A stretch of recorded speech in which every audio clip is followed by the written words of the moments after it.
Hello students, एक बार फिर से स्वागत है हमारे YouTube channel maths means Vipin sir में। देखिए, आज के वीडियो में स्ट्रेट लाइन का अगला लेक्चर लेकर के आए, सरल रेखा का। देखिए, सरल रेखा का बहुत सारे लेक्चर बन रहे हैं, तो इसका रीज़न ये है कि हम आपको उसको डीपली पढ़ा रहे हैं। डीपली मतलब हम सोच रहे हैं कोई भी टॉपिक छूटना नहीं चाहिए, क्योंकि स्ट्रेट लाइन एक ऐसा चैप्टर है, जब तक ज्योमेट्री आप जब तक मैथमेटिक्स पढ़ेंगे तो जहाँ ज्योमेट्री की बात आएगी वहाँ पर स्ट्रेट लाइन का काम ज़रूर पड़ेगा। स्ट्रेट लाइन के बिना आप आधे से ज़्यादा मैथ में सॉल्व करने में दिक्कत होगी, इसलिए स्ट्रेट लाइन को बिल्कुल डीपली पढ़िए। सारे टॉपिक पढ़ाएंगे इसके हम, और इसीलिए कह रहे हैं क्योंकि देखिए हमने आपको पहले बता रखा है कि जो हमारे वीडियो या लेक्चर हैं फॉर्मेलिटी के लिए नहीं है, तो आप हमारे चैनल से जुड़ जाइए और पढ़िए। देखिए, आपको मज़ा आने वाला है। हम गारंटी लेते हैं आप 100 में से 100 मार्क्स ला सकते हैं। अगर आप मन से हमारे चैनल में पढ़ रहे हैं तो आप 100 में से 100 मार्क्स लाएंगे। और सब्सक्राइब कर दीजिए हमारे चैनल को, ताकि आपको आने वाले समय में 12th क्लास के वीडियो का नोटिफिकेशन और कंपटीशन तक के वीडियो आपको हमारे चैनल में मिलेंगे। तो सब्सक्राइब करिए और शेयर कर दीजिए, ताकि ज़्यादा से ज़्यादा बच्चे पढ़ें। और देखिए, कमेंट्स हर वीडियो में बोलते हैं, कमेंट्स ज़रूर करिए। कमेंट्स करने से हमें पता चलता है कि आप लोग पढ़ रहे हैं, क्या प्रॉब्लम है या कैसा लग रहा है। जो भी आपके अंदर विचार आ रहा है वो कमेंट्स में हमें ज़रूर बताइए। और देखिए, जिन्होंने सब्सक्राइब ना किया वो सब्सक्राइब कर लीजिए, सब्सक्राइब जरूर करिएगा, ताकि नोटिफिकेशन मिलता रहे आने वाले समय में हर एक वीडियो का। अब देखिए, अब आपको बता रहे रेखा का लंब रूप समीकरण।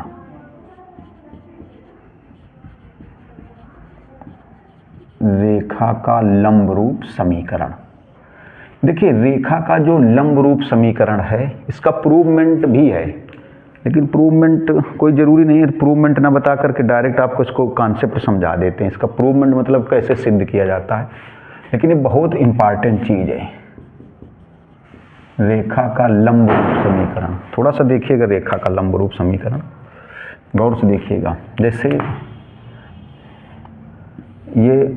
ये कोई रेखा है, बहुत मन से देखने वाली बात है। ये कोई रेखा है।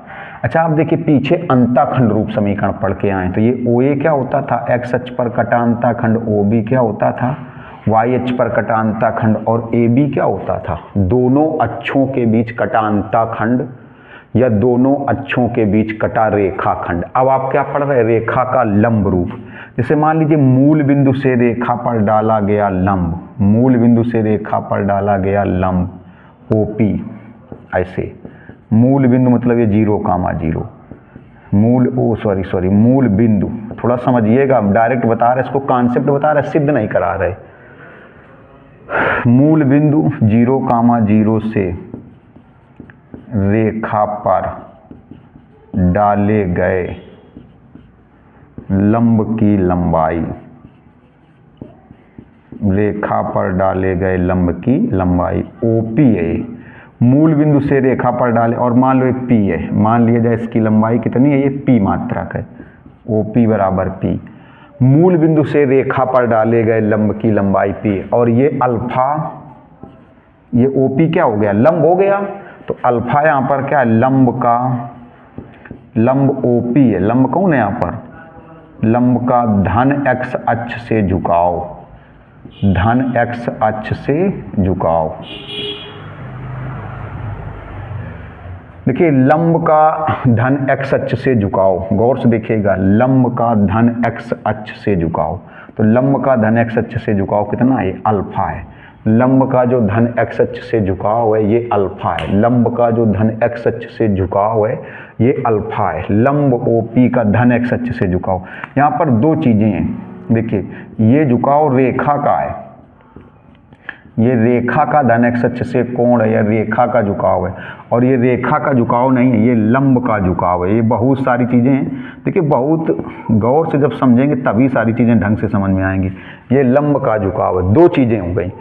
ये रेखा का धन x अक्ष से झुकाव बोलेंगे, या रेखा का धन x अक्ष से कोण बोला जाएगा। रेखा का धन x अक्ष से झुकाव या रेखा का धन x अक्ष से कोण। रेखा का धन x अक्ष से झुकाव या रेखा का धन x अक्ष से कोण, बहुत बड़ा अंतर है। देखिए, बहुत लोग कंफ्यूज होते हैं। ये जो अल्फा, ये रेखा का झुकाव नहीं है, ये लंब का झुकाव है। लंब कौन है, OP। लंब OP है। ये लंब डाला किस पर गया है, रेखा पर ही डाला गया है। कहाँ से डाला गया है, मूल बिंदु से। रेखा ये है, देखिए रेखा, इसी रेखा का ही समीकरण निकलेगा, लेकिन इसको बोला जाता है लंब रूप समीकरण। तो लंब रूप समीकरण आप कब देखिए, कब फार्मूला लगाएंगे, जब लंब का धन x अक्ष से झुकाव अल्फा है, लंब का, रेखा का नहीं, रेखा का झुकाव ये है। रेखा की अगर प्रवणता निकालना हो तो m बराबर tan थीटा लिखोगे, tan अल्फा नहीं लिखोगे। tan अल्फा से किसकी प्रवणता निकलेगी, देखिए अगर आप कह रहे हो tan थीटा तो ये रेखा की प्रवणता होगी, ये रेखा की प्रवणता होगी। और अगर आप यहाँ पर कह रहे हो tan अल्फा तो ये लंब की प्रवणता होगी, ये लंब की प्रवणता होगी OP की, और ये किसकी प्रवणता होगी, AB की। तो यहाँ पर जो थीटा है ये रेखा का धन x अक्ष से झुकाव है, जो थीटा है ये रेखा का धन x अक्ष से झुकाव है, जो अल्फा ये लंब का धन x अक्ष से झुकाव है।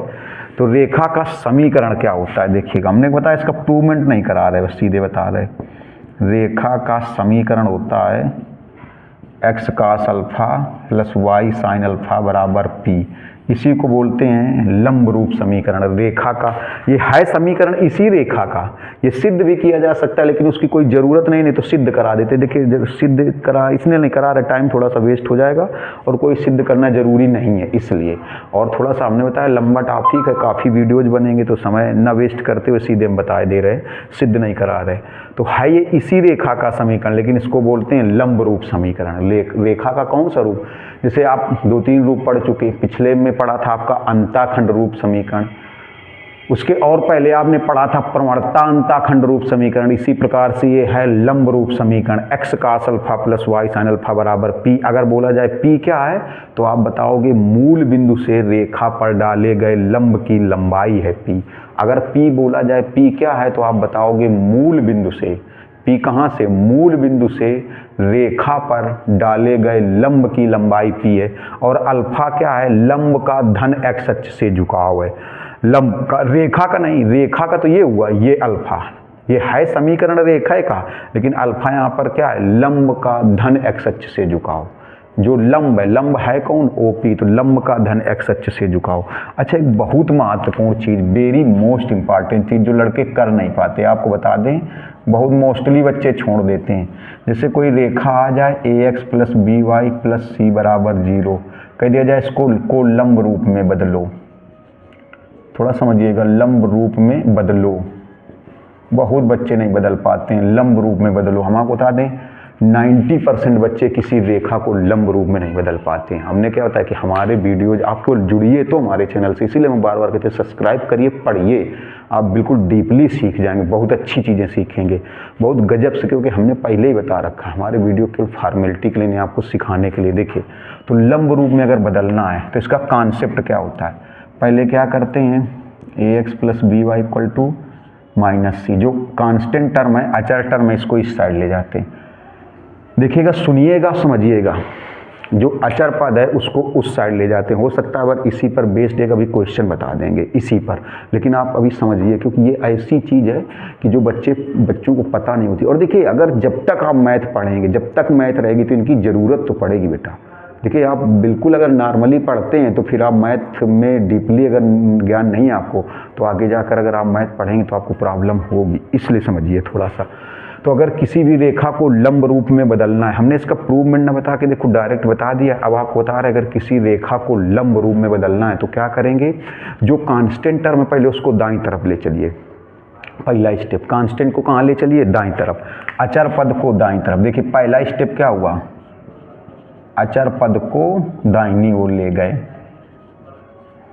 अचर पद को दाहिनी ओर। दूसरा स्टेप क्या होता है, अचर पद को दाहिनी ओर ले गए, इसको प्लस बनाना होता है हमेशा। अगर ये माइनस में है तो इसको प्लस अगर ये प्लस में है तो कोई दिक्कत ही नहीं है। अगर ये प्लस में आ जाए, अभी इसी पर बेस्ड एक क्वेश्चन बताएंगे, अगर ये प्लस में आ जाए तब तो कोई दिक्कत नहीं है, सारी समस्या हल है। लेकिन अगर माइनस में तो इसको प्लस बनाएंगे, इसको प्लस बनाएंगे कैसे, माइनस से भाग कर दीजिए, माइनस से भाग कर देंगे तो हो जाएगा माइनस AX माइनस BY/C। मतलब क्या करेंगे, दूसरे स्टेप में क्या करेंगे, पहले अचर पद को दाहिनी ओर कर देंगे, दूसरे स्टेप में क्या करेंगे, अचर पद को प्लस बनाएंगे, अचर पद को प्लस बनाएंगे। अगर मान लीजिए अचर पद पहले से प्लस में होता, अगर ये पहले से ही प्लस में होता तो फिर माइनस से भाग नहीं करेंगे, ये भी समझ लो। माइनस से भाग क्यों किया गया, देखिए हमने बताया रटिए नहीं, बिल्कुल कोशिश करिए कि 100% समझ में आ जाए। माइनस से भाग क्यों किया गया, अचर पद को प्लस बनाया जाता है।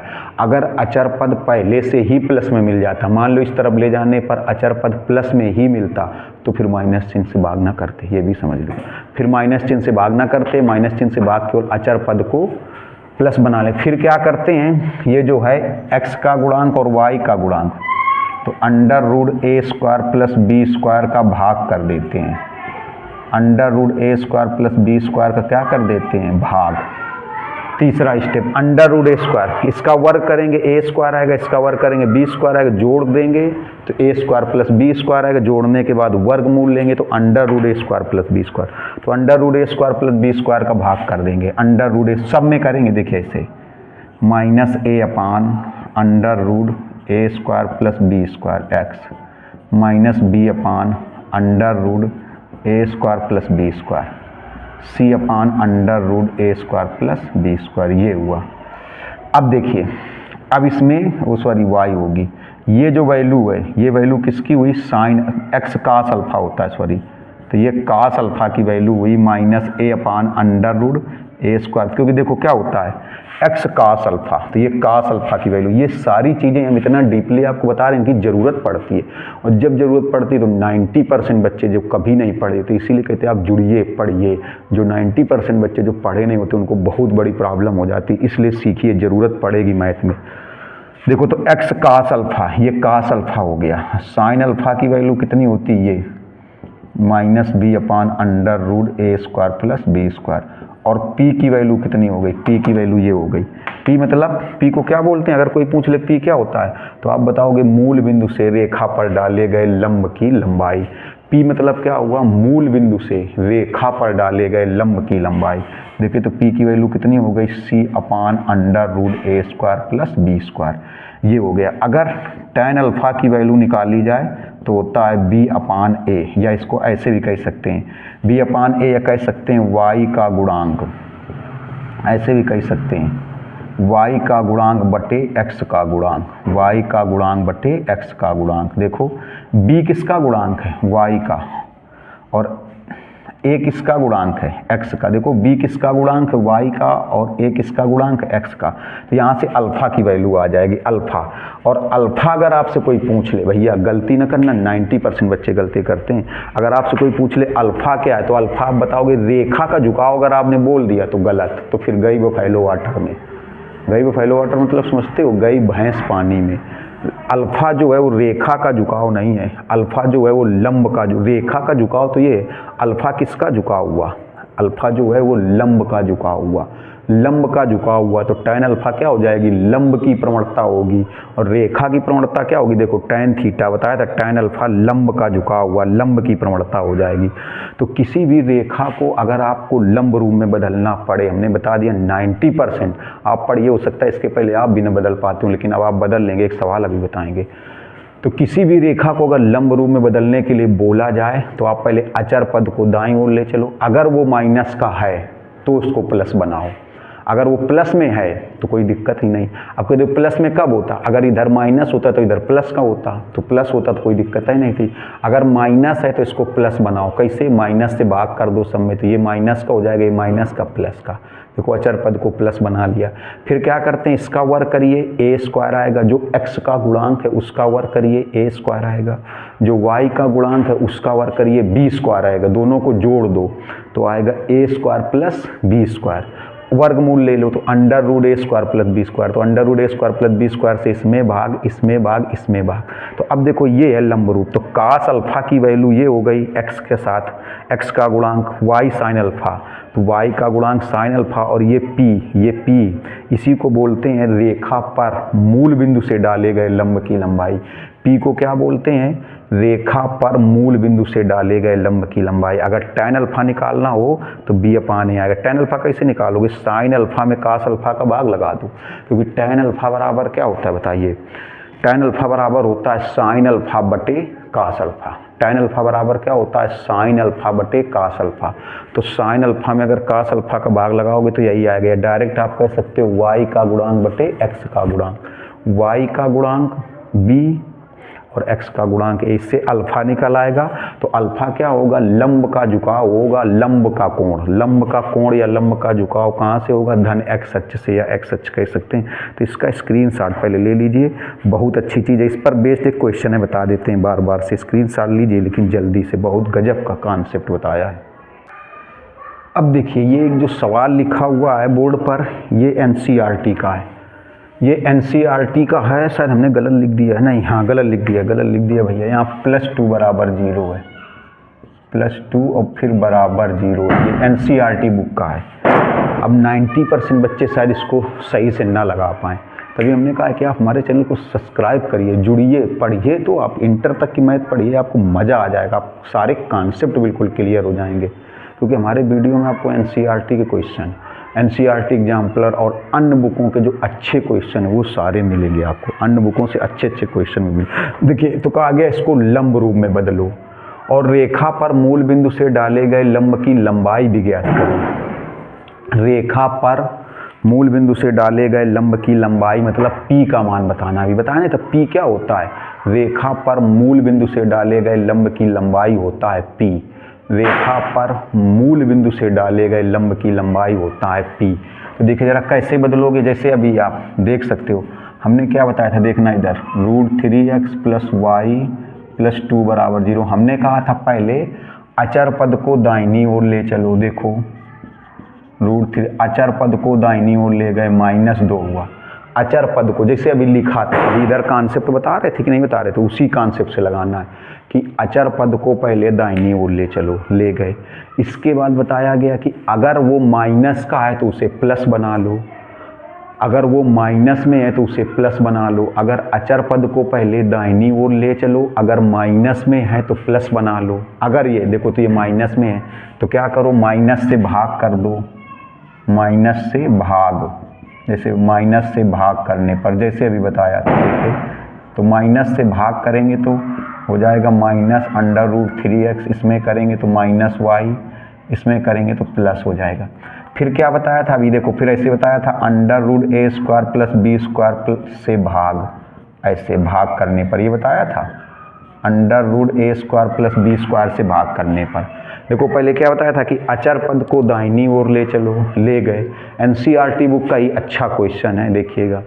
फिर क्या बताया, अगर वो माइनस है तो उसे प्लस बना लो। तो प्लस कैसे बनाओगे, ये अगर ये प्लस में होता, अगर ये माइनस ना होता तो फिर माइनस चिन्ह से भाग ना करना पड़ता।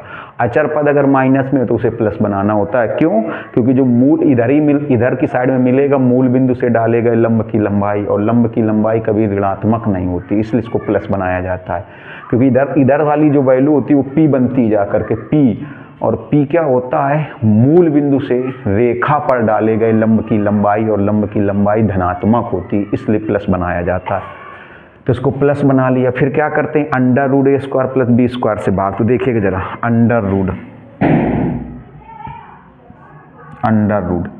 √a² माइनस a की जगह कितना है, -√3, उसका स्क्वायर 3 हो जाएगा, प्लस b², b की जगह क्या है, देखो b की जगह -1 का स्क्वायर 1, मीन्स कितना हो जाएगा, 4 का वर्गमूल कितना आएगा, 2। तो 2 से भाग करने पर, देखिए 2 से भाग, तो 2 से भाग इसमें करेंगे, -√3/2x, 2 से भाग इसमें करेंगे तो -1/2y, 2 का भाग इसमें, 2 का भाग इसमें और 2 का भाग इसमें करेंगे, 2/2। तो देखो -√3/2x -1/2y, ये बराबर 1। और यही हो गया, देखो ये इस रूप में बदल गया, x cos alpha + y sin alpha बराबर p। तो मूल बिंदु से, सॉरी यहाँ पर हो गया मूल बिंदु से रेखा पर, मूल बिंदु से रेखा पर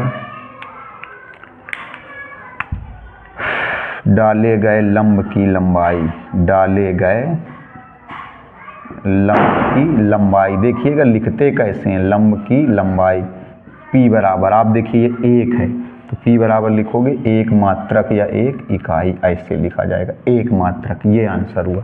अब इसका स्क्रीनशॉट लीजिए, तो कुछ अच्छे क्वेश्चन बताते हैं, जल्दी से स्क्रीनशॉट लेना है। तो इसी पर बेस्ड जो आज फार्मूले बताए गए, इसी पर बेस्ड कुछ क्वेश्चन बताते हैं आपको। देखिए ये जो दो क्वेश्चन स्क्रीन पर लिखे हुए बोर्ड पर दिखाई दे रहे हैं आपको, इसमें से पहला वाला क्वेश्चन 90% बच्चे नहीं लगा पाएंगे। क्यों? क्योंकि आप भी नहीं लगा पाओगे आप अगर जल्दबाजी में पढ़ोगे तो, क्योंकि क्वेश्चन को घुमा दिया गया और ये NCERT एग्जाम्पलर क्वेश्चन है। पहला वाला जो क्वेश्चन है NCERT एग्जाम्पलर है और 90% बच्चे नहीं लगा पाएंगे। हम आपको बताएंगे क्यों। देखिए पढ़िए ज़रा क्वेश्चन, जबकि है बहुत आसान क्वेश्चन, थोड़ा सा दिमाग लगाना।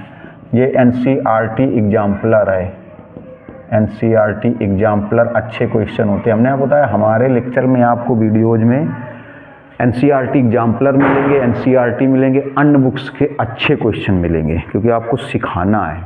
देखिए तो कहा गया है रेखा का समीकरण ज्ञात करो जिस पर मूल बिंदु से डाले गए लंब की लंबाई 4 मात्रक है। जैसे अभी आपको फिगर बना के समझा रहे थे, ये रेखा हो गई, ये मूल बिंदु हो गया, ये मान लो A है, ये B है। अब देखिए रेखा पर मूल बिंदु से डाले गए लंब की लंबाई, जैसा कि लिखा है ज्ञात करो जिस पर मूल बिंदु से डाले गए लंब की लंबाई 4 मात्रक। मतलब जो रेखा है उस पर मूल बिंदु से डाले गए लंब की लंबाई 4 मात्रक है। रेखा पर देखिए ये मूल बिंदु है, तो इस मूल बिंदु से रेखा पर ये लंब डाल दिया गया OP, और ये लंब कितने मात्रक है? देखिए 4 मात्रक है, 4 मात्रक है। ये रेखा का समीकरण ज्ञात करो जिस पर मूल बिंदु से डाले गए लंब की लंबाई 4 मात्रक। तो मूल बिंदु से रेखा पर डाले गए लंब की लंबाई 4 मात्रक है, तथा रेखा का धन x अक्ष से कोण 120 है। बस यही चीज समझना है। देखिए ये होता है, ये वाला कोण होता है रेखा का x अक्ष से, ये रेखा का कोण होता है, और ये किसका कोण होता है? ये लंब का कोण होता है। ये अल्फा जो हो गया, ये थीटा हो गया, ये हो गया लंब का कोण। अच्छा देखिए फार्मूला क्या होता है, कॉन्सेप्ट क्या होता है समीकरण का? कॉन्सेप्ट होता है x cos alpha plus y sine alpha बराबर p। क्वेश्चन बहुत छोटा है लेकिन थोड़ा सा चेंज कर दिया गया, इसीलिए कहते हैं देखिए बिल्कुल ब्रेन को कंसंट्रेट रखिए, माइंड को कंसंट्रेट रखिए, पढ़िए। मैथ एक बहुत अच्छा सब्जेक्ट है, थोड़ी सी मेहनत करके तो देखिए भैया, मेहनत करिए, मज़ा आएगा, भविष्य में सफलता जरूर मिलेगी। देखिए आपको हम हर एक वीडियो में लगभग बताते हैं कि कोई भी लक्ष्य बड़ा नहीं और जीता वही जो डरा नहीं। कोई भी लक्ष्य बड़ा नहीं, जीता वही जो डरा नहीं। आपने हरिवंश राय बच्चन का नाम सुना होगा, हिंदी के कवि थे। उन्होंने कहा था कि अगर आपको 100 तक पहुंचना है तो आपको शुरुआत तो 0 से ही करनी पड़ेगी। अगर आपको 100 तक पहुंचना है तो आपको स्टार्टिंग 0 से ही करनी पड़ेगी। तो आप 0 से शुरुआत करेंगे तभी 100 पे जा कर के रुकेंगे, जाकर तब 100 पर पहुंच पाएंगे। तो थोड़ी सी मेहनत करिए। देखिए अब देखिए इसमें जो दिया गया है, आपको अगर ये सूत्र लगाना है तो इसमें आपको P की वैल्यू तो 4 है, लेकिन अल्फा की वैल्यू चाहिए। अल्फा लंब का झुकाव, ये वाला कोण चाहिए, और ये कोण नहीं, आपको ये कोण पता है। आपको देखिए जो कोण पता है वो कौन सा पता है, इधर एक फिगर बना दे रहे, आपको ये बता है। देखो रेखा का झुकाव, देखिए रेखा का धन x अक्ष से कोण 120 है। आपको जो 120 पता है वो ये वाला कोण है, और आपको कोण कौन सा चाहिए? ये वाला चाहिए, ये वाला। तो निकल आएगा, देखिए कैसे निकल आएगा, इसीलिए हम कहते हैं ये लंब है, ये तो 90 होगा, ये देखिए 90 होगा, ये कितना होगा 90, ये कितना होगा 60। सबको पता है 60 क्यों होगा? क्योंकि एक सीधी रेखा कितने डिग्री कोण बनाती है? 60 डिग्री का। अब देखिए, अब ये देखना जरा, ये त्रिभुज बन गया, ये त्रिभुज, ये 60 क्यों होगा? क्योंकि जब ये 120 है। देखिए बहुत बच्चे मालूम है क्या गलत करते हैं, वो ये समझ लेते हैं कि P की वैल्यू तो 4 है, बिल्कुल सही समझ लिया, और वही बच्चे समझ लेते हैं कि अल्फा की वैल्यू 120 है, वो समझ लेते हैं अल्फा की वैल्यू 120 है। नहीं भैया, अल्फा की वैल्यू मतलब लंब का कोण, कहाँ से? धन x अक्ष से, या लंब का झुकाव धन x अक्ष से।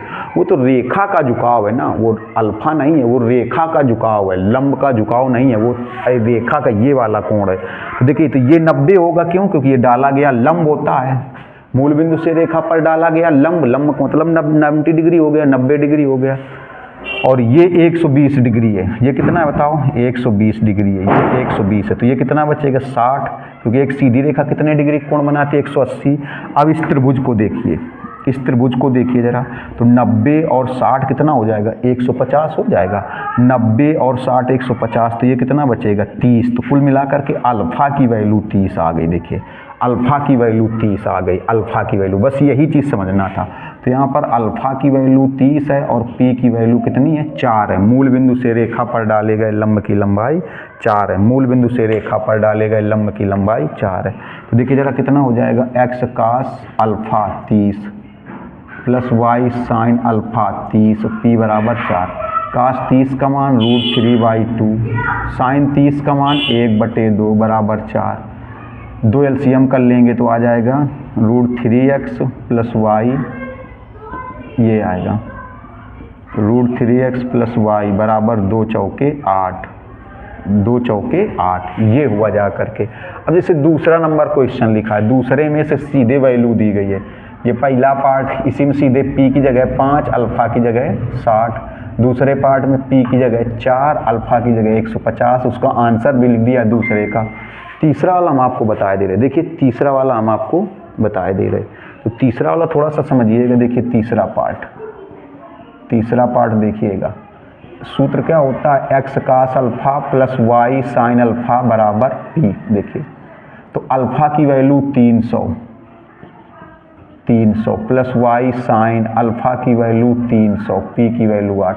देखिए 300 किस में होगा, इसमें होगा, इसमें चौथे चतुर्थांश। और यहाँ पर किसका मान प्लस का होता है, सबको पता है कि यहाँ पर कास और सेक का मान प्लस का होता है। त्रिकोणमिति में अब आप पहुँच गए, थोड़ा सा ट्रिग्नोमेट्री हमने नहीं बताया लेकिन आपको पता होगा कि 300 डिग्री यहाँ पर आएगा चौथे चतुर्थांश में। यहाँ किसका मान पता हो, प्लस होता है। कास का और सेक का मान प्लस का होता है, बाकी माइनस में होंगे, बाकी माइनस में। तो देखो कास का ये मान प्लस में आएगा क्योंकि 300 किस चतुर्थांश में, 300 डिग्री जो है चौथे चतुर्थांश में। और चौथे चतुर्थांश में कास का मान प्लस में आएगा, साइन का मान माइनस में आएगा। तो देखिएगा कैसे हल करोगे।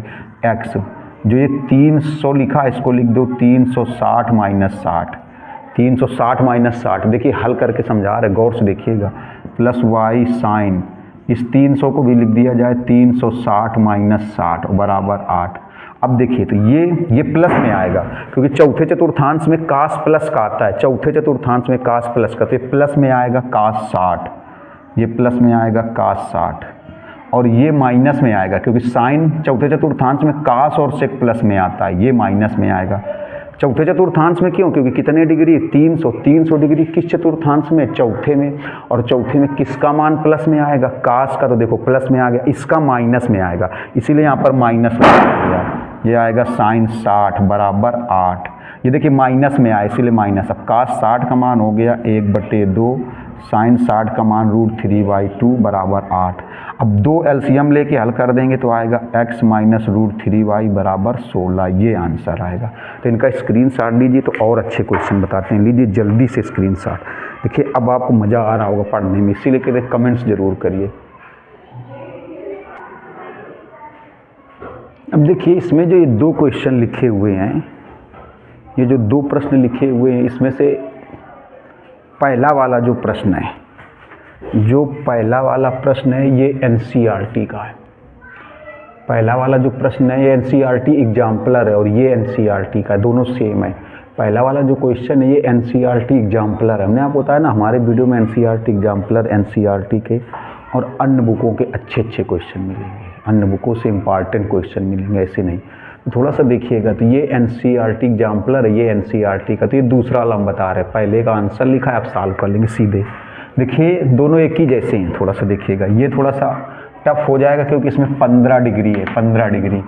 तो कहा गया रेखा का समीकरण, दूसरा वाला बता रहे। देखिए रेखा का, ये दूसरा वाला बता रहे हैं, रेखा का समीकरण ये जिस पर मूल बिंदु से डाला गया लंब 4 मात्रक है। ये देखिए मूल बिंदु से डाला गया लंब जो है ये 4 मात्रक है और लंब का धन x अक्ष से झुकाव, रेखा का झुकाव नहीं, रेखा का झुकाव ये होगा, लंब का झुकाव ये वाला दिया गया 15 डिग्री। मतलब यहाँ पर देखा जाए तो p का मान 4, अल्फा का मान 15 डिग्री। तो बस देखिए सीधे हल करना है रेखा का समीकरण। तो रेखा का समीकरण क्या होगा, x cos alpha plus y sine alpha बराबर p, x cos alpha plus y sine alpha बराबर p। देखिएगा x cos अल्फा, अल्फा की जगह 15 degree plus y sine alpha की जगह 15 डिग्री, p की जगह। अब देखिए cos 15 और साइन 15 के मान कैसे निकालेंगे, इसीलिए एनसीईआरटी बुक का है। ये एनसीईआरटी है और ऊपर वाला एनसीईआरटी एग्जाम्पलर है, इसीलिए इसको बता रहे हैं। देखिए cos 15 का मान कैसे निकालोगे। cos 15 को हम लोग गौर से देखिएगा ऐसे लिख सकते हैं, cos 15 का मान निकाल के यहाँ रखेंगे, sin 15 का मान यहाँ रखेंगे, इसको लिख सकते हैं 45 माइनस 30। तो ये फार्मूला बन गया ये वाला cos a माइनस बी। देखिएगा cos 15 को लिख सकते हैं 45 माइनस 30, तो cos a माइनस बी का फार्मूला बन गया। और आपने ट्रिग्नोमेट्री में पढ़ा होगा cos a cos b plus sin a sin b, इस फार्मूले से सॉल्व करेंगे। तो देखिएगा थोड़ा सा cos a cos a minus B का फार्मूला बन गया, क्योंकि 15 को लिख सकते हैं 45 माइनस 30, तो फार्मूला कौन सा बन जाएगा cos a माइनस बी का cos a cos b plus sin a sin b। तो देखिएगा थोड़ा सा क्या बनेगा, cos a cos b plus sin a और sin b ये बनेगा। तो cos 45 का मान 1/√2, cos 30 का मान √3/2, sin 45 का मान 1/√2, sin 30 का मान 1/2। देखिएगा एलसीएम कर लेते हैं 2√2, तो यहाँ पर आ जाएगा √3 और प्लस 1, ये आ गया।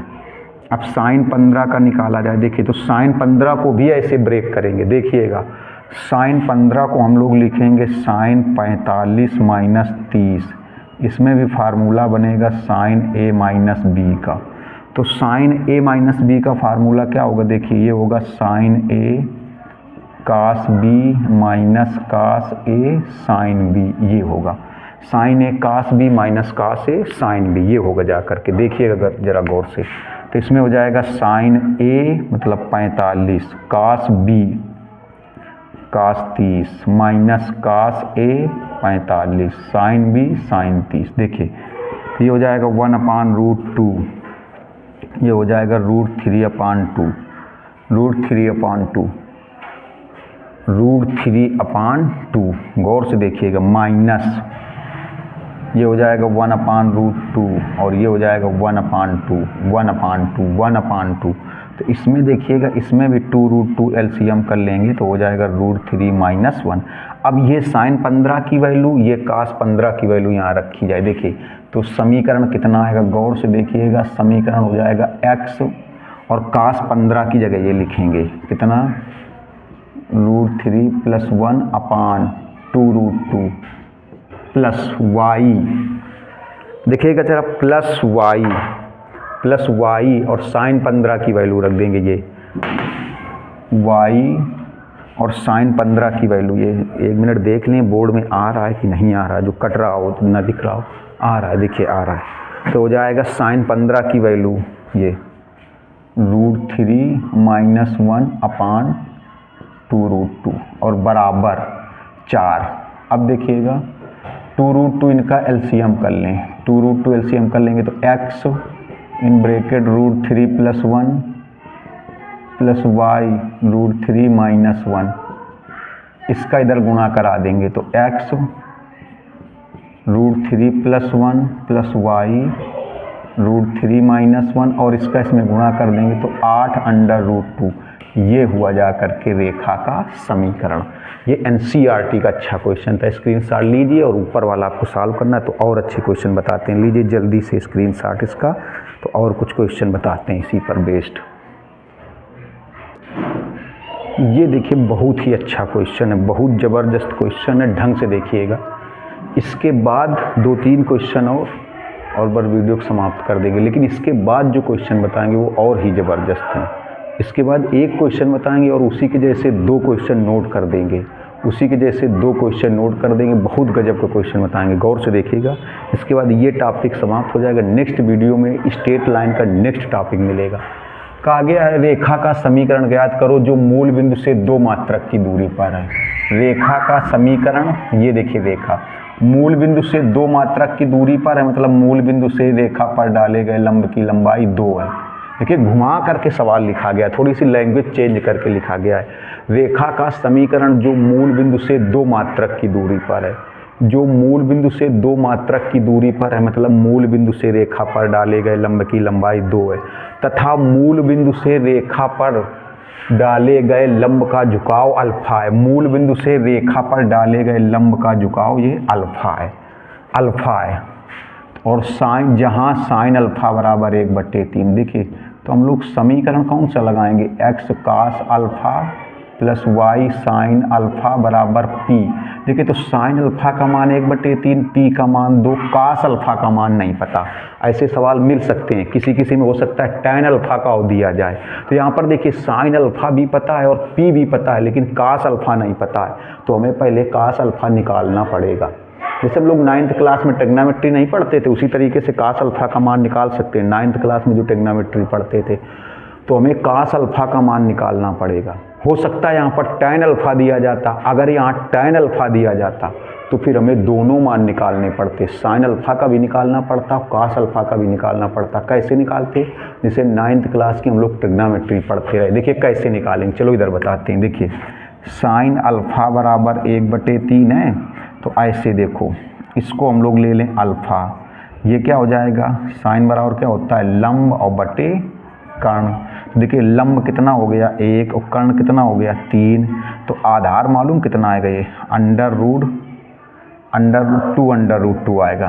पाइथागोरस प्रमेय से आधार, देखिए पाइथागोरस प्रमेय क्या होता है, कर्ण का स्क्वायर बराबर लंब का स्क्वायर और प्लस आधार का स्क्वायर। इससे देखिएगा कर्ण 3 है, ये 9 आएगा, लंब 1 है, 1 आएगा, ये नहीं पता है, आधार का स्क्वायर समझिएगा।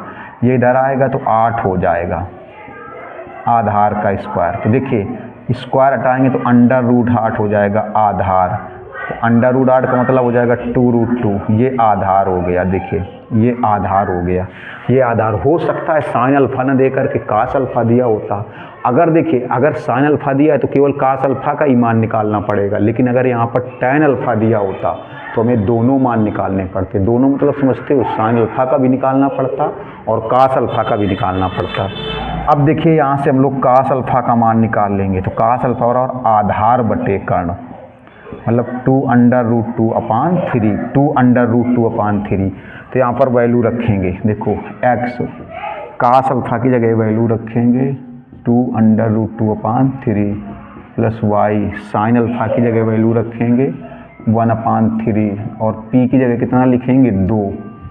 देखो 3 एलसीएम कर लिया जाए तो हो जाएगा 2√2x प्लस y बराबर 2, तो हो जाएगा 2√2x प्लस y बराबर 6 हो जाएगा। बराबर कितना हो जाएगा, देखो 6, 2 3 ये हुआ आंसर। अब देखिए इसके बाद में 3 क्वेश्चन होंगे, तीनों एक जैसे होंगे, उनमें से एक समझाएंगे, बहुत ज़बरदस्त होंगे, एक समझाएंगे, 2 आपको लगाने होंगे। स्क्रीनशॉट ले लीजिए, फिर जैसे इसी के बाद में आपको ये टॉपिक समाप्त हो जाएगा, लीजिए स्क्रीनशॉट। अब देखिए ये जो क्वेश्चन लिखा है बहुत ही ज़बरदस्त क्वेश्चन है, बहुत अच्छा क्वेश्चन है। इसी के जैसे भी 2 क्वेश्चन लिखेंगे, इसी के जैसे भी 2 प्रश्न लिखेंगे, उनके आंसर लिखेंगे, उनको लगाना है। क्योंकि हमने आपको बताया कि हमारे वीडियो में फॉर्मेलिटी नहीं है, इसीलिए कहते हैं आप सब्सक्राइब करिए हमारे चैनल को, शेयर करिए, कमेंट्स ज़रूर करिए। हर वीडियो में बोलते हैं कमेंट्स नहीं आते, थोड़ा सा निराशा हाथ लगती है जब कमेंट्स नहीं आते। सब्सक्राइब करिए, शेयर करिए, अन्य लोग भी पढ़ें, क्योंकि हमने बताया फॉर्मेलिटी के लिए नहीं, वाकई में आपको सिखाने के लिए कोशिश करते हैं 100% सिखाने की। इसीलिए कमेंट्स करके बताइए कैसा लगता है। देखिए इसके बाद इसी के जैसे 2 क्वेश्चन लिखेंगे, ये टॉपिक पूर्णतया समाप्त हो जाएगा। फिर नेक्स्ट वीडियो पे नेक्स्ट टॉपिक के साथ आएंगे, क्योंकि हमने बताया स्ट्रेट लाइन पूरा पढ़िए, बहुत ज़रूरी चैप्टर है। स्ट्रेट लाइन से कोनिक सेक्शन भी चलेगा, कोनिक सेक्शन शंकु परिच्छेद, उस रेखा का समीकरण जो अक्षों के साथ एक ऐसा त्रिभुज बनाती है जिसका क्षेत्रफल 96√3 है। अक्षों का मतलब समझते हो, x अक्ष और y अक्ष, मतलब रेखा अक्षों के साथ मिलकर एक त्रिभुज बनाती है। लेकिन आपको समीकरण तो रेखा का बताना है, मतलब जो रेखा है वो अक्षों के साथ, मतलब x अक्ष और y अक्ष के साथ मिलकर के एक त्रिभुज बना रही। जो रेखा है वो x अक्ष और y अक्ष के साथ मिलकर के एक त्रिभुज बना रही। त्रिभुज का क्षेत्रफल 96√3 है और मूल बिंदु से इस पर डाला गया लंब, इस पर मतलब रेखा पर, और मूल बिंदु से इस पर डाला गया लंब y अक्ष से 30 अंश का कोण बनाता है। देखिए यहाँ पर थोड़ा घुमा दिया गया, ऐसी चीज़ें तो देखना, y अक्ष कर दिया गया, y अक्ष कर दिया, अभी तक x अक्ष से पढ़ते थे, y अक्ष कर दिया गया, तो अभी लग जाएगा सवाल। वाई अक्ष कर दिया तो एक्स अक्ष से भी कर लेंगे। देखिए तो जो रेखा है वो अक्षों के साथ मिलकर एक त्रिभुज बनाती है। देखिएगा कैसे, जो रेखा है वो अक्षों के साथ मिलकर एक त्रिभुज बनाती है। गौर से देखिएगा, ऐसे ये रेखा है। अब देखिए ये O है, ये A है, ये B है, ये देखिए त्रिभुज बन गया। कैसे त्रिभुज बना? ये रेखा हो गई और ये x अक्ष हो गया और ये y अक्ष हो गया। तो रेखा अक्षों के साथ मिलकर एक त्रिभुज बनाती है। भाई त्रिभुज के लिए कितनी रेखाएं चाहिए? 3। तो यहाँ पर 3 रेखाएं हो गई। एक तो रेखा हो गई और अक्षों में से एक x अक्ष हो गया, एक y अक्ष हो गया, जैसा आप फिगर में देख पा रहे हैं। देखिए जरा, ये त्रिभुज बना है। त्रिभुज कैसे बना है? ये देखो OA वाली जो भुजा है, जो त्रिभुज की OA वाली भुजा है, ये x अक्ष से मिली है। जो OB वाली भुजा है वो y अक्ष से मिली है। जो AB वाली भुजा है रेखा से मिली है। तभी बोला गया उस रेखा का समीकरण बताना, इसका समीकरण ही है। उस रेखा का समीकरण जो अक्षों के साथ एक ऐसा त्रिभुज बनाती है जिसका क्षेत्रफल, त्रिभुज का क्षेत्रफल इस बार दिया गया है। त्रिभुज का क्षेत्रफल दिया गया है और मूल बिंदु से डाला गया लंब। देखिएगा थोड़ा सा अलग से समझा देते हैं इसे, क्योंकि बढ़िया समझ में आए। मूल बिंदु से डाला गया लंब, ये लंब है। मूल बिंदु से डाला गया लंब, ये रफली समझा रहा है क्योंकि बढ़िया इस फिगर से आप समझना, इससे भी समझना। वो तो एक ही फिगर से समझा सकते थे, लेकिन एक ही फिगर में थोड़ा सा साफ सुथरा नहीं रहेगा, गिड़े मिड़ी हो जाएगा। अब देखिए, मूल बिंदु से डाला गया लंब और मूल बिंदु से डाला इस पर मतलब रेखा पर y अक्ष से 30 बनाता है। ये y अक्ष है तो ये 30 बनाएगा ये, जबकि ये वाला होना चाहिए क्योंकि ये अल्फा होता है, ये अल्फा होता है। तो y अक्ष से 30 बनाता है। देखिए थोड़ा सा घुमा दिया गया। जो बच्चे जल्दबाजी में होते हैं ना, इसीलिए कंसंट्रेट होकर के क्वेश्चन भी पढ़ना बहुत ज़रूरी होता है। जो बच्चे जल्दबाजी में होते हैं तो सोच लेते हैं ये अल्फा है। अल्फा कब होता है? जब ये y अक्ष से ना होकर के कहाँ से होता? x अक्ष से होता। अगर ये x अक्ष से होता तो ये अल्फा होता। ये y अक्ष से है तो ये अल्फा नहीं है। बिल्कुल जल्दबाजी में ना रहिएगा। देखिए कंसंट्रेशन बहुत ज़रूरी है। कंसंट्रेशन अगर बिगड़ गया तो फिर कभी मैथ आने वाली नहीं है। तो ये 30 अंश है, तो आप समझ सकते हो जब ये 30 अंश है तो ये 60 हो जाएगा, क्योंकि पूरा तो 90 होता है। तो कुल मिलाकर के अल्फा की वैल्यू 60 हो गई। अल्फा की वैल्यू 60 हो गई। अब देखिए, और अगर ये P पता चल जाए, ये P पता चल जाए, ये P, तो रेखा का समीकरण देखिए, रेखा का समीकरण क्या हो जाएगा? x cos alpha plus y sine alpha बराबर P। तो x कास अल्फा देखिए 60 हुआ, प्लस y साइन अल्फा यहाँ पर भी 60 हुआ। P की वैल्यू नहीं पता है तो हो जाएगा, ये हो जाएगा 1/2, ये √3/2, √3/2 बराबर P, √3/2 बराबर P। अब अगर किसी तरीके से P का मान पता चल जाए तो यहाँ रख देंगे तो आंसर आ जाएगा। अगर किसी भी तरीके से P का मान पता चल जाए, देखिए सवाल बहुत ही अच्छा है, गौर से समझिएगा। अगर किसी भी तरीके से केवल P का मान नहीं पता है, P का मान पता चल जाए, यहाँ रख देंगे तो आंसर आ जाएगा। तो P का मान कैसे निकाला जाए? देखिए तो सवाल में कुछ ना कुछ ऐसा जरूर लिखा होता है कि वैल्यू निकलेगी जरूर। देखो तो सवाल में एक चीज़ और लिखी, त्रिभुज का क्षेत्रफल 96√3 है। जो त्रिभुज का क्षेत्रफल लिखा है ना 96√3 है, इसी से P का मान निकलेगा। इसी की सहायता से, इसी का हेल्प लेकर के, इसकी हेल्प लेकर के P का मान निकल आएगा। और P का मान यहाँ रख देंगे तो पता चल जाएगा। अरे P का मान यहाँ रख देंगे तो समीकरण आ जाएगा। देखो x कास अल्फा, तो अल्फा ये हुआ, ये y अक्ष से था तो अल्फा 60 हुआ, y साइन अल्फा बराबर P। कास 60 का मान 1/2, साइन 60 का मान √3/2। बस केवल P की कमी है, तो बस P का मान निकाल लिया जाए तो आंसर आ जाएगा। तो P का मान कैसे निकालें? तो हमने बताया कि P का मान निकालने के लिए सवाल में कुछ न कुछ दिया होगा। तो P का मान निकालने के लिए सवाल में दिया है कि त्रिभुज का क्षेत्रफल 96√3 है। तो जो त्रिभुज का क्षेत्रफल 96√3 दिया गया, इसकी हेल्प लेकर के ही P का मान निकालेंगे। कैसे? देखिए, अच्छा देखिए त्रिभुज का क्षेत्रफल कैसे होगा, इधर देखिएगा। देखिए त्रिभुज का क्षेत्रफल, तो अगर देखा जाए त्रिभुज का क्षेत्रफल होगा 1/2, त्रिभुज का क्षेत्रफल बराबर 1/2 आधार OA, आधार OA इंटू ऊंचाई OB। आधार OA और ऊंचाई OB, आधार OA और ऊंचाई OB। त्रिभुज का क्षेत्रफल 1/2 आधार इंटू ऊंचाई।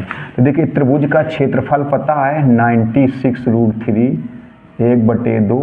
OA और OB नहीं पता, OA और OB, OA और OB नहीं पता, OA और OB नहीं पता, और OA और OB इसी से तो P निकलेगा, इसी से P निकलेगा, इसी से P निकलेगा। कैसे? देखिए OA अगर देखा जाए तो ये x अक्ष पर कटा अंताखंड भी है, जो पिछले टॉपिक पे पढ़ के आए, पिछले लेक्चर पर पढ़ के आए।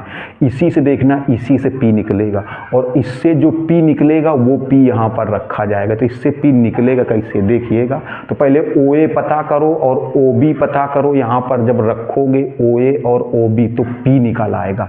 देखिएगा जरा जब यहाँ पर OA और OB रखा जाएगा तो P निकल आएगा, और P यहाँ रखेंगे तो समीकरण आएगा। कैसे? तो OA है क्या? x अक्ष पर कटा अंताखंड, और OB क्या है? y अक्ष पर कटा अंताखंड। और अंताखंड रूप समीकरण क्या होता है? आप पिछले लेक्चर में पढ़ के आए, x/a + y/b = 1।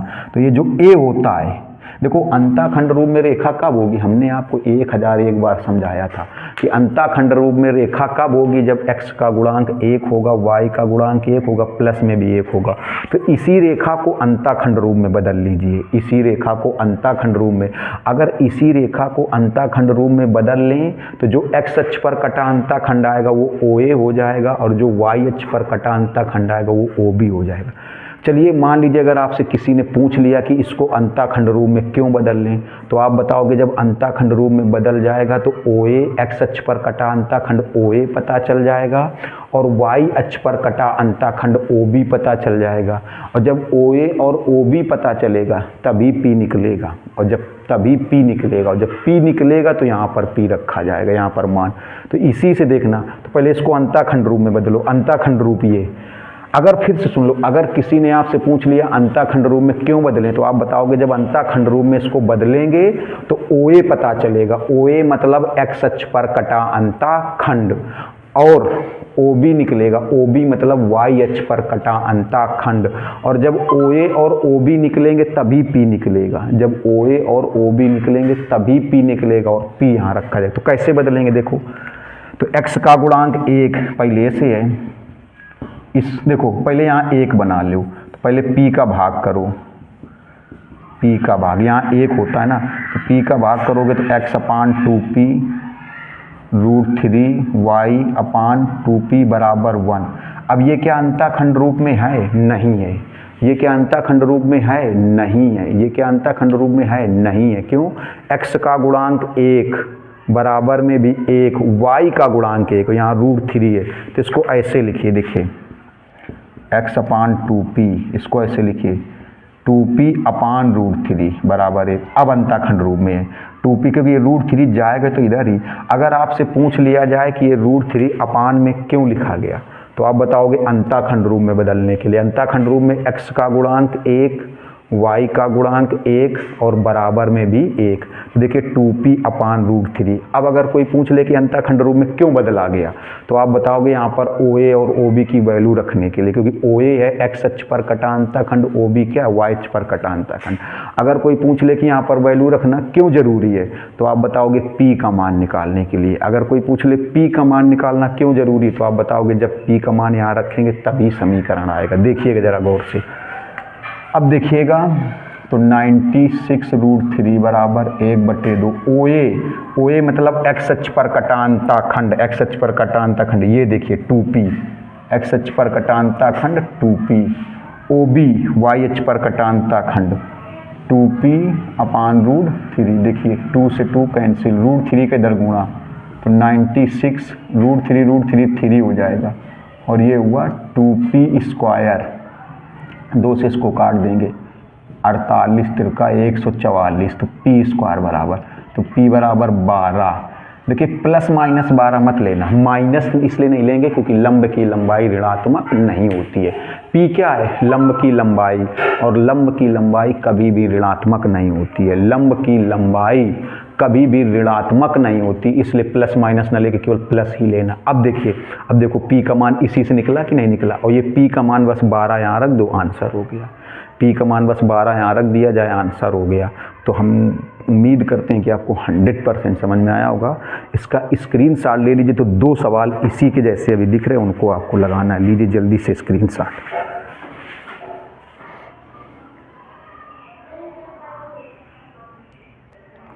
अब देखिए 2 क्वेश्चन आपको लिखे हुए हैं स्क्रीन पर, तो ये 2 क्वेश्चन आप ढंग से थोड़ा सा लगाएंगे। 2 क्वेश्चन जो स्क्रीन पर लिखे हुए हैं ये दोनों क्वेश्चन आप ढंग से समझ के लगाएंगे। उसमें वाई अक्ष था, इसमें एक्स अक्ष कह दिया गया, एक्स अक्ष से 30 अंश का कोण, सीधे एक्स अक्ष से, और क्षेत्रफल ये कह दिया गया है, ये आंसर। दूसरा हमने शॉर्टकट में लिख दिया, दूसरा पूरा यही है, बस क्षेत्रफल की जगह ये हो गया है और 30 की जगह 60 हो गया। इसमें देखो एक्स अक्ष से ही है तो बदलना नहीं पड़ेगा, सीधे अल्फा 30 है, इसमें अल्फा 60, ये है समीकरण पूरा, मतलब दूसरे बिल्कुल शॉर्टकट में लिख दिया, पूरा यही चीज़ है, बस क्षेत्रफल ये हो गया है और ये कोण 60 हो गया और ये आंसर हो गया है। तो लीजिए इनका स्क्रीनशॉट। नेक्स्ट वीडियो में मिलेंगे नेक्स्ट टॉपिक के साथ, स्ट्रेट लाइन का ही। देखिएगा। नमस्कार।